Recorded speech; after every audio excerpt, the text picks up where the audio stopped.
Mesdames et messieurs, bonjour. Ravi de vous retrouver sur PPACI TV pour un nouveau journal ce mardi 31 octobre. À la une de ce journal, le président Laurent Gbagbo reçoit les maires PPACI nouvellement élus. Depuis quelques années, les Ivoiriens croulent sous le poids de la cherté de la vie. Dans l'élément de Kevin Communant, découvrons pourquoi l'augmentation du riz. Le Parti des peuples africains Côte d'Ivoire, à la fin des élections municipales du 2 septembre 2023, totalise 6 maires. Ils ont été reçus par le président Laurent Gbagbo le vendredi 27 octobre dernier. Françoise Rabé. Son Excellence Laurent Gbagbo, président du Parti des peuples africains Côte d'Ivoire à PPACI, a rencontré le vendredi 27 octobre 2023 à son cabinet Cisa Atouban les 6 maires élus pour le compte de son parti. Entouré de tous les membres de la direction du parti, le président du PPACI a tenu à les rencontrer pour les féliciter et leur prodiguer des conseils pour la réussite de leur mission. Comme à son habitude, il a eu un message individuel pour chacun d'eux.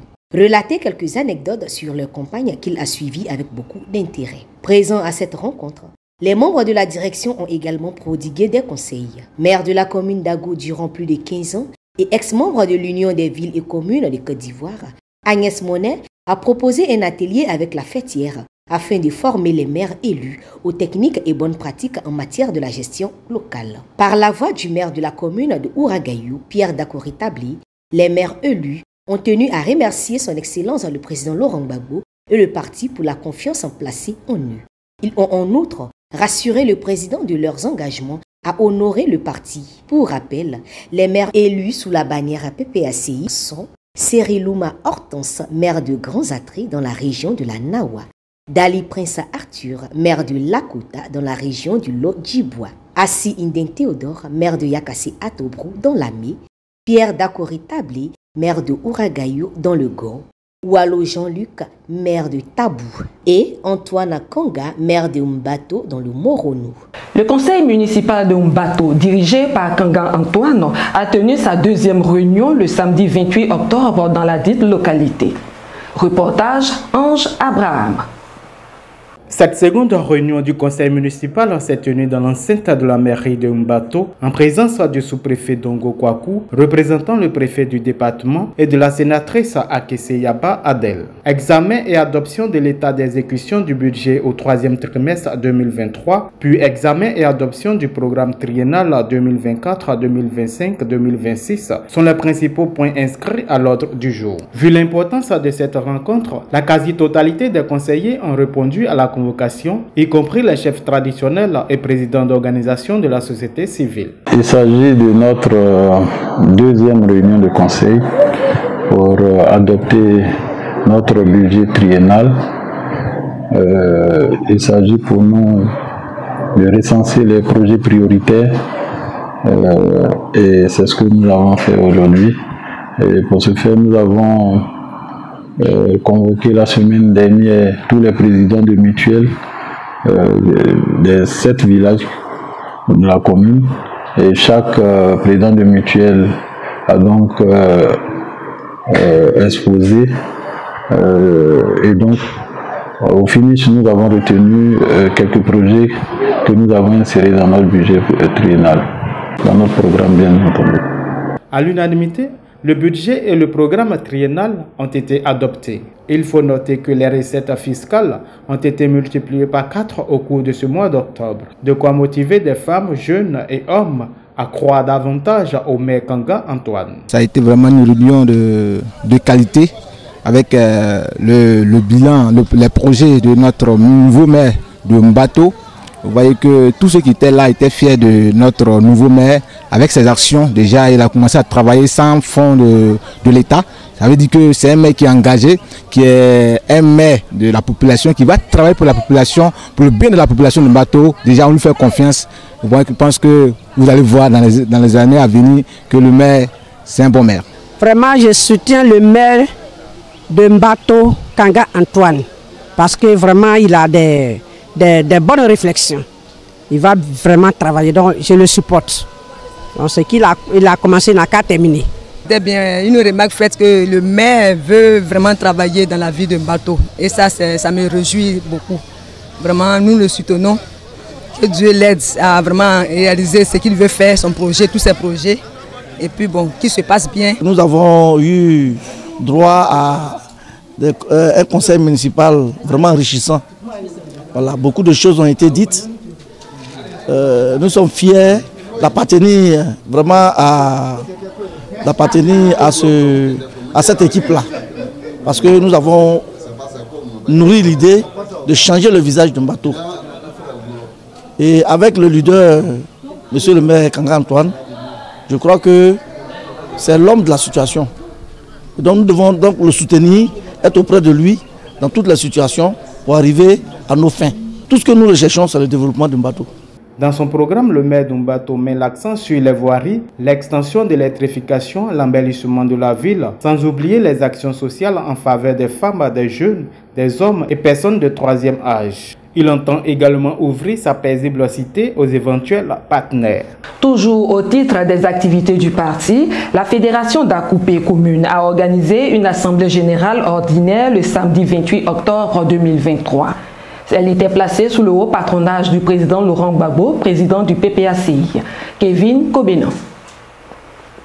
Le samedi 28 octobre 2023 a eu lieu au Centre culturel d'Akoupé la 3e Assemblée générale ordinaire de la Fédération d'Akoupé Commune. Cette Assemblée générale ordinaire était placée sous le haut patronage du président Laurent Gbagbo, président du Parti des peuples africains Côte d'Ivoire, sous le patronage du ministre Léon Emmanuel Monnet, président du Conseil politique permanent, et sous le coparrainage de Kwa Justin et Assi Ndin Théodore, respectivement premier secrétaire général du PPACI et coordonnateur régional de la Ménor, maire de Yakassé à Toboro. Cette AGO, qui s'est tenue plus d'un mois après les élections municipales et régionales du 2 septembre 2023, avait 3 points inscrits à l'ordre du jour.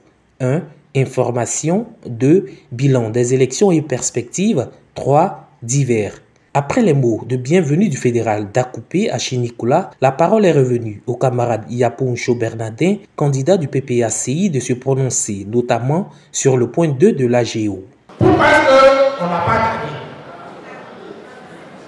Alors c'est simple. Il peut y avoir d'autres raisons, mais la principale, qui est d'ordre technique et qui est documentée et que j'ai tenu à transmettre à la direction du parti, c'est ce que je vais vous expliquer maintenant. En 2021, lors des élections législatives, Dulapo avait 4 bureaux de vote. Le nombre d'inscrits là-bas, c'était 1733.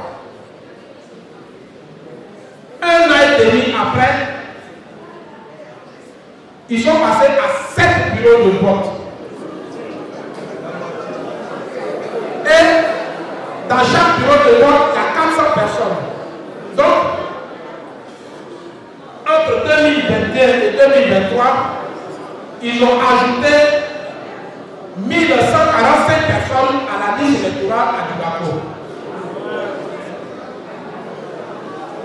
Puisqu'ils sont passés à 2878 électeurs. Ces chiffres que je donne, je ne les ai pas pris ailleurs. Ce sont les chiffres de la commission électorale indépendante. À son tour de parole, le premier secrétaire général a salué la combativité des militants et sympathisants du PPACI lors des élections. Les parents se sont bien battus pour que la mairie d'Akoupé revienne au président Gbagbo. Vous êtes à féliciter, vous n'êtes pas à blâmer. En 2025, on aura les élections présidentielles. En 2026, on aura les élections législatives. Et puis, en 2028, on aura les élections au niveau de la mairie d'Akoupé.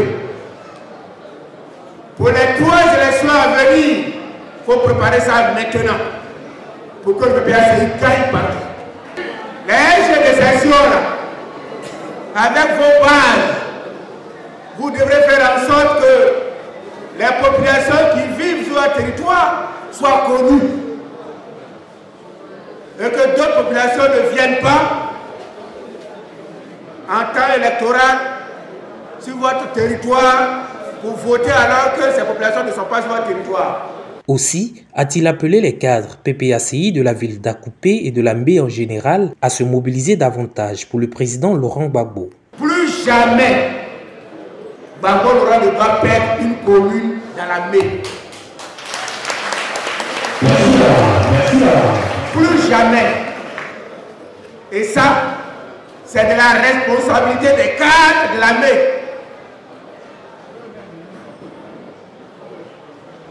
Les cadres militants déjà, qui sont responsables déjà, doivent recruter des nouveaux cadres. Et puis veiller à ce qu'il n'y ait pas un problème de leadership entre les cadres. Mais qu'il y ait ce que les marxistes appellent une conscience de classe.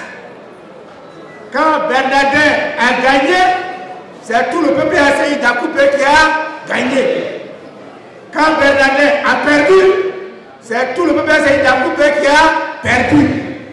Quand Monet Léon gagne la mer, c'est tout le peuple PPACI qui a gagné de la mer. Quand Monet Léon perd la mer, c'est tout le PPACI qui perd de la mer. Alors tout le PPACI de la mer, tous ces cadres confondus, doivent se mobiliser pour que prochainement, quel que soit le cadre qui sera choisi, on gagne. Au cours de cette assemblée générale ordinaire, la Fédération d'Akoupé Commune s'est engagée à lutter pour une réforme de la liste électorale et de la commission électorale indépendante. Elle s'engage à assurer la formation des militants et militantes et aussi à recruter de nouvelles personnalités pour le compte du PPACI. La Fédération d'Akoupé Commune entend bien poursuivre le processus d'implantation du parti dans la ville et avoir son siège pour une visibilité du parti dans la ville d'Akoupé. Nous restons toujours dans la région de la Mé. Le maire de la commune de Yakassé à Tobrou multiplie les actions sociales en faveur des populations de sa commune. Ce lundi 30 octobre, il était à l'inspection générale de l'enseignement primaire pour une remise des kits scolaires. Kevin Comenan. Le maire Assi Ndin Théodore a offert des kits scolaires à l'inspection de l'enseignement préscolaire et primaire de Yakassé à Tobrou dans le cadre de la rentrée 2023-2024. C'est l'enceinte de l'inspection qui a servi de cadre pour la remise de ces kits. C'était le lundi 30 octobre. Au nom de toute la communauté éducative rassemblée pour l'occasion, l'inspecteur en chef Mamadou Koulibaly a souhaité la bienvenue au nouveau maire de la ville, puis l'a félicité pour sa victoire aux élections municipales du 2 septembre 2023. À sa prise de parole, Assi Ndin Théodore a rassuré le corps éducatif du soutien indéfectible de la mairie de Yakassé à Tobrou au secteur éducatif dans l'exercice de leurs fonctions. Avant son élection à la tête de la municipalité, Assi Ndin Théodore avait à plusieurs reprises fait des dons à l'inspection de l'enseignement préscolaire et primaire de Yakassé à Tobrou. C'est à juste titre donc que ce énième geste est apprécié par le personnel administratif. Le don vient ici pour renforcer, permettre aux élèves de travailler dans les meilleures conditions. Alors les élèves seront les premiers bénéficiaires et ils seront très heureux, ainsi que les parents d'élèves, aussi les enseignants et non les chefs, les premiers responsables de la circonscription. Donc je voudrais dire merci, transmettre notre gratitude à l'endroit du conseil municipal conduit par monsieur le maire. Plusieurs fois, l'actuel maire nous a fait des dons de kits.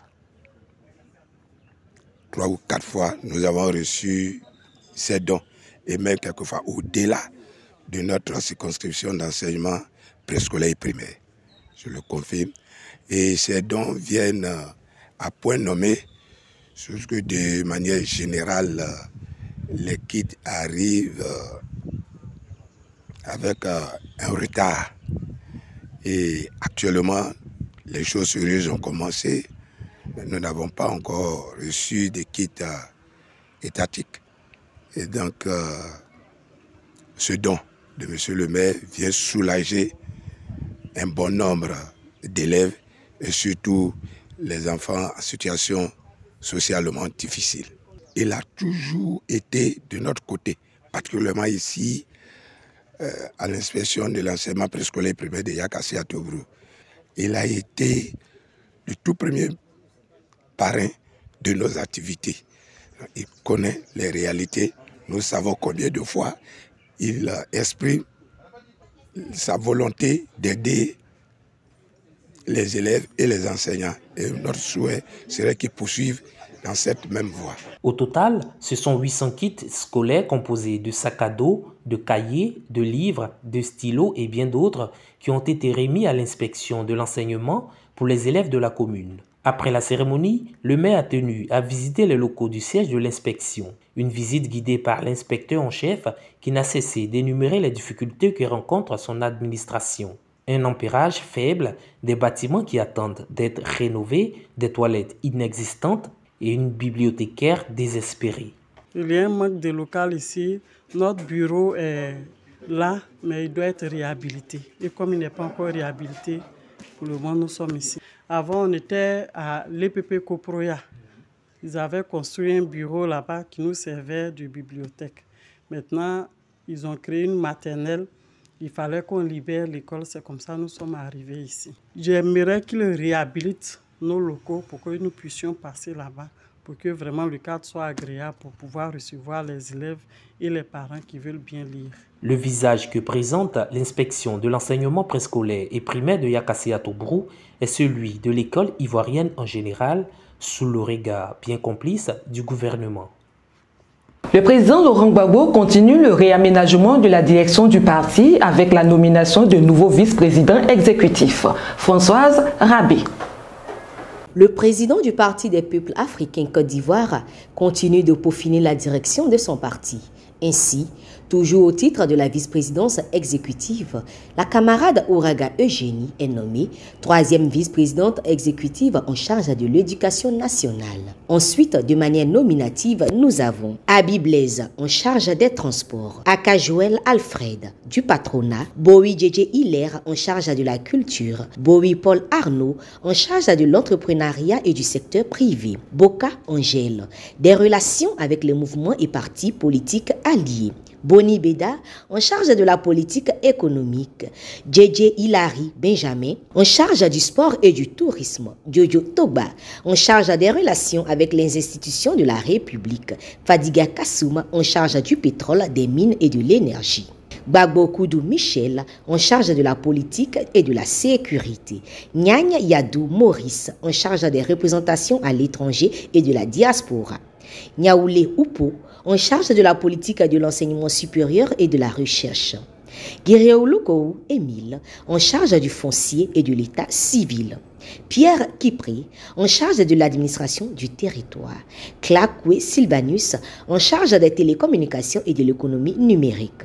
Kofi Dadier Pierre de la formation et de l'insertion professionnelle. Koudou Kessie Raymond en charge de la société civile, des syndicats et du monde du travail. Blomabri Dominique en charge de la coordination des activités du parti. Libi Koïta Vincent en charge de la construction et du logement. Nko Marcel en charge de la protection civile. Sokori Bowie Martin en charge des élus et du suivi de l'action parlementaire. Toutou Toussaint en charge de la politique de la santé, de la sécurité sociale et de l'assurance maladie universelle. Zerewe Yoro Edouard en charge des banques et du financement du secteur privé. À ces vice-présidents exécutifs techniques, nous ajoutons les vice-présidents exécutifs en charge des districts qui sont Wayou Claude Bassa-Sandra, Ouenien Georges Arnaud Komoui, Wayou Claude district du Bassa-Sandra, Ouenien Georges Armand Komoui, Soro Seydou Di Sorokoton, Denguile, Savane et Woroba. Otro Zirignon Laurent Go Djibois, Awa Domelo en charge du district des lacs et de la promotion du panafricanisme. Assouma Epi Mousso Juliette, district des lagunes. Diezon Dibé Bernard, district des montagnes. Kipredigbe Maurice, district de Sassandra et de la Maraoui. Amani Saint-Michel, vallée du Bandama. Indri Apollinaire, district de Yamsokro. Et Kwame Krafélix, district du Zanzan. Voici donc présentés les vice-présidents exécutifs, les commandants du président Laurent Gbagbo. Nous refermons ce journal sur la cherté de la vie. Les Ivoiriens font face à de nombreuses augmentations des produits sur le marché. Tout y passe, et même le riz, aliment principal des populations. Plus d'explications dans un élément de Kevin Kobenan. Depuis un certain temps, les populations ivoiriennes sont confrontées à la hausse des prix des denrées alimentaires et des produits de première nécessité.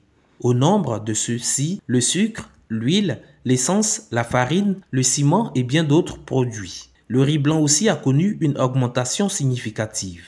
De 600 francs, le kilogramme de riz passe à 700 francs, voire 800 francs dans différents endroits de la ville d'Abidjan. Une situation causée par la décision du 20 juillet 2023 de l'Inde, premier pays exportateur de riz dans le monde, d'interdire l'exportation de son riz. En Côte d'Ivoire, le riz est l'aliment principal des populations. La facture de ces importations dans notre pays a dépassé pour la première fois sous le gouvernement du chef de l'État actuel la barre des 500 milliards de francs CFA en 2022. Le besoin de consommation en riz blanchi en Côte d'Ivoire est évalué à environ 2,6 millions de tonnes par an contre une production nationale de 1,3 million de tonnes par an. Le pays ne couvre que 42% de ses besoins. Selon l'Organisation mondiale du commerce OMC, la Côte d'Ivoire importe le riz plus que l'Afrique du Sud ou encore l'Éthiopie.